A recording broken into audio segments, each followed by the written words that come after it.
You have to admit it is astounding to see civilians who just last week were working 9 to 5 and looking after their kids. But they're now committing themselves to facing down the invading Russian forces and fighting hand to hand if need be. Check out what this Ukrainian man had to say to NewsNation's Robert Sherman. Схвильований перші години початку війни. I was afraid in the beginning, nervous at the beginning, but then I saw how our army is professional. Because myself, I'm ready to fight. I don't know how to fight, but if they would teach me, I would know that my life then had its goal.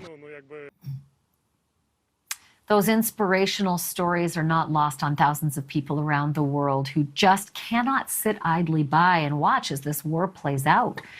Thousands of foreigners have now answered the call of the Ukrainian president to pack up their things and pick up a gun and come and fight alongside Ukraine. Bryson Woolsey is one of them. He just quit his job as a cook in British Columbia, Canada, and plans to head east to fight the Russians. Like millions of others, he watched the images on TV of the Russian army just crushing Ukrainian civilians, and he made a decision to help.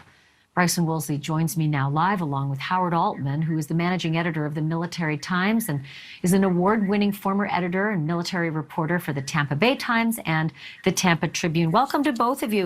So, Bryson, I'm going to begin with you. As I understand it, you don't have combat experience, you don't speak Russian or Ukrainian, but you've made this decision.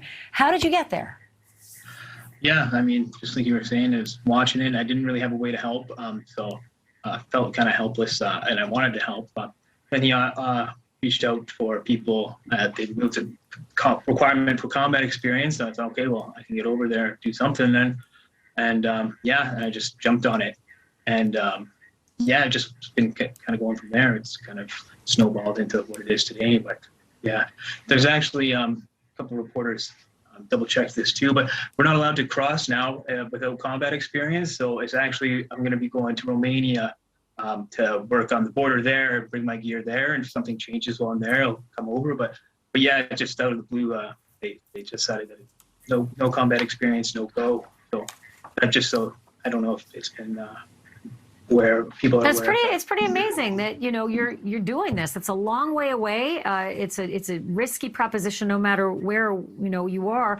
Howard, I want you to jump in on this because I was reading your article and you put together a pretty comprehensive checklist, which I found to be just fascinating. I mean, it got real. It got very real once I looked at your checklist, and I'm going to put that up for the public to see right now.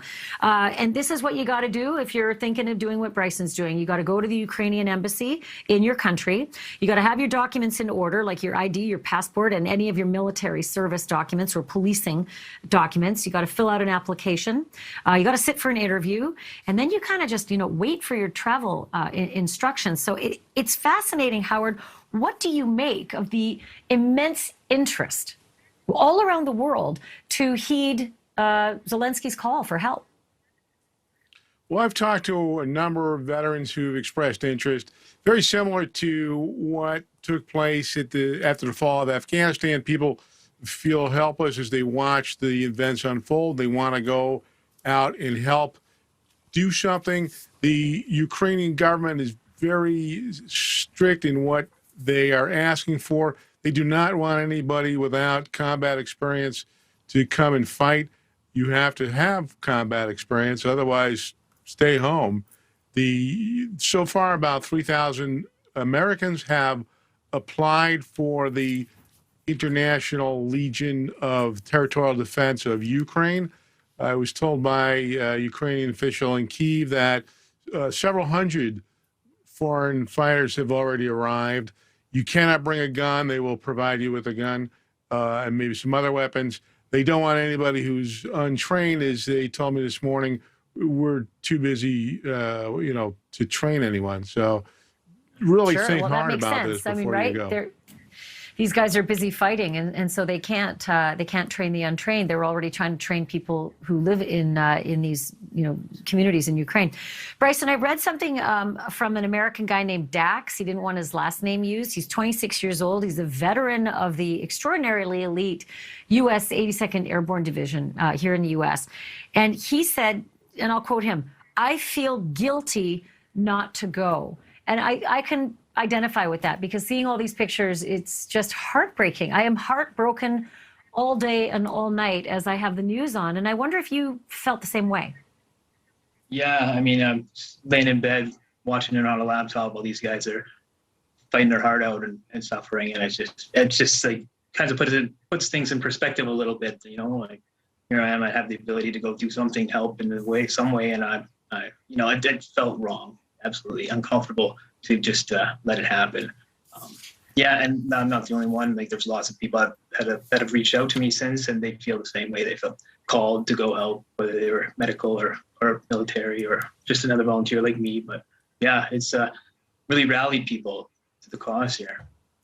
Well, listen, be careful, Bryson. This is the big show. I mean, this is scary stuff. And so if you're going to be in Romania, that's a better place than being in country in Ukraine, especially without the skills that some of these really intense fighters have. But keep us posted and let us know how you're doing. Bryson, thank you for doing this. And Howard Altman, it's good to see you. Thanks for this. Thank you very much. Thanks. You know, it is easy to feel completely helpless as you watch a million people running for their lives, right? 5,000 miles away. But even if grabbing a gun and fighting isn't on your list, there is something that you can do right now in America that will make a huge difference, and you do not even have to get out of the chair you're in right now. After the break, the instant blueprint on how to save children. Thank you for watching. Click the red subscribe button below so you can get more of NewsNation's fact-driven, unbiased coverage.